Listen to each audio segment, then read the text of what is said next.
Non, on boit pas ça. Mais non, on boit pas de coca. T'as pas vu? Il y a des millions de produits qui ont été rappelés pour un problème sanitaire. Pourquoi? Parce que ces boissons contiennent potentiellement trop de chlorate. Bon, j'ai galéré à comprendre ce que c'est, mais t'inquiète, je t'explique.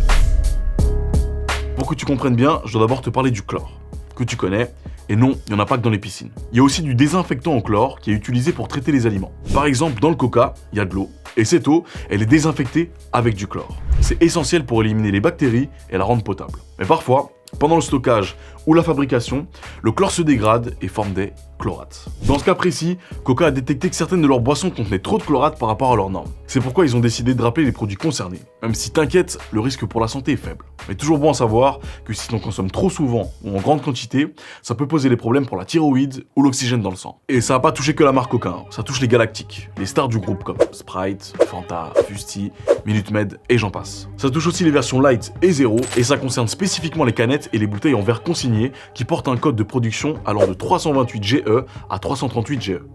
Va vérifier. Non mais va vérifier maintenant, j'attends.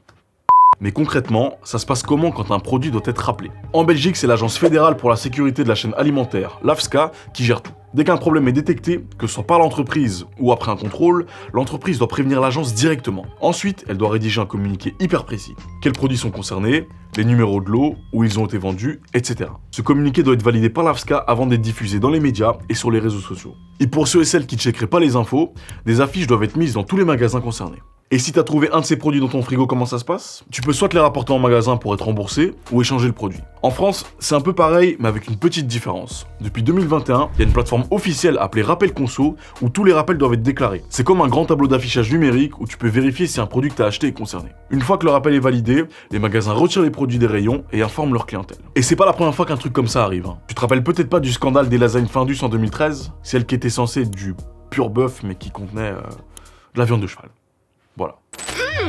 So good and tasty. Voilà, maintenant t'es prévenu, tu feras attention. Mais sinon, plus généralement, est-ce que ce genre d'affaires, ça te pousse à arrêter ta consommation de soda ou tu t'en bats les steaks? Dis-moi tout ça en commentaire et à la prochaine.